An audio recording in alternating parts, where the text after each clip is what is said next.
Today we're going to be introduced to the Say Something campaign. The Say Something campaign reminds you that when you need help, there's always somewhere to turn. Say Something. Today we're going to be introduced to the Say Something campaign. The Say Something campaign reminds you that when you need help, there's always somewhere to turn. Say Something says that your safety and the safety of others is everyone's responsibility. So if you hear something, see something, know something, then say something. Share your concern with a trusted adult. You could also make reports to school or police officials, and here's how. First of all, you're going to see these posters around our school. They will provide information needed for you to get help. These posters have information about self-harm, bullying and cyberbullying, drugs, suicide and suicidal thoughts, and weapons. Remember, these are not things that you keep secret or private. These are issues that you should not handle on your own. You need to say something. It's okay and very important that you ask for help. Sometimes that's difficult to do face-to-face with a teacher or a parent or a counselor or an administrator. Sometimes it's more appropriate to do it anonymously. That's why we have the Say Something and Anonymous Alert apps.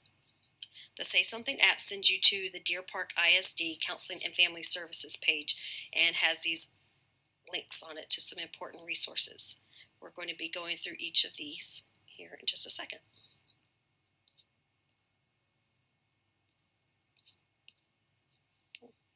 Anonymous Alert can be accessed through its own app or through the Say Something app. Remember when you report on the anonymous alerts to be specific.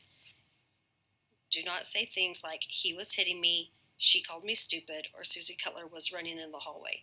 These are very vague and we cannot follow through with consequences or protecting anyone when we don't know who they are or when it happened or where it was happening. Some examples of good reports. Brad Roberts has been threatening to beat me up for the past several weeks. I have screenshots of the messages from Snapchat. This is a good report because we know the person who was causing the problem. We have screenshots for evidence. We only need your name in order to get the screenshots from you. It's important that we have proof sometimes.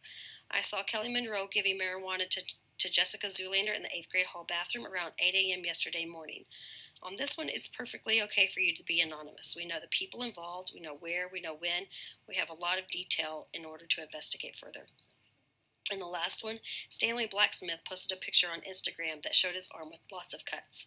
Again, you can stay anonymous on this one. It's a good report because we know enough information about Stanley in order to get him some help. And that's the whole point of the thing, is that we're getting people help. When we're finished with this slideshow presentation, you're going to go watch a video called How to Stop a Bully. It's going to give you some tools and techniques to use to de-escalate situations, to resolve conflict, so that there's nothing to report. You handle situations. However, you may be able to resolve some situations without needing to report. But if the situation is unable to be resolved, then that's when you need to say something. Also remember, some situations need immediate adult professional intervention. Drugs, weapons, illegal activities, domestic violence and abuse, runaways, suicidal thoughts or threats. These are not situations for you to handle, for you to joke about, for you to spread rumors and gossip about. These are situations that need immediate resolve from adults. Crime Stoppers is one of the links that was on the Deer Park page. You can use it anonymously, or you can call 911 to report crimes. The It's Okay to Ask for Help link has information regarding mental health and where to go for support. So if you need outside counseling, therapy, psychiatrists, so things like that. That's what the It's Okay to Ask for Help link is for. The National Suicide Prevention Lifeline. This is the link. This is what the website looks like. There's a phone number, and the counselors have cards in their offices that you can have to carry with you or to give to friends or family members that might need them. Trying to help a friend in distress can be a scary thing. If you ever find yourself in a situation where you are scared for the safety of a friend or loved one, please reach out for help. This is not a situation you should handle alone. If your friend tells you or texts you or posts something on social media about suicide, report the situation immediately. Tell your parents, call the police, or get help from a trusted adult. Remember to do it immediately. Okay, if they tell you something on a Friday that they think they might kill themselves this weekend, please do not wait till Monday to report it. It needs to be immediate. Remember, the anonymous alerts are not monitored around the clock. If it's an emergency situation, find help immediately. Let's all do our part to keep our school, our friends, and our loved ones safe. It takes each and every one of us, so please never hesitate to say something.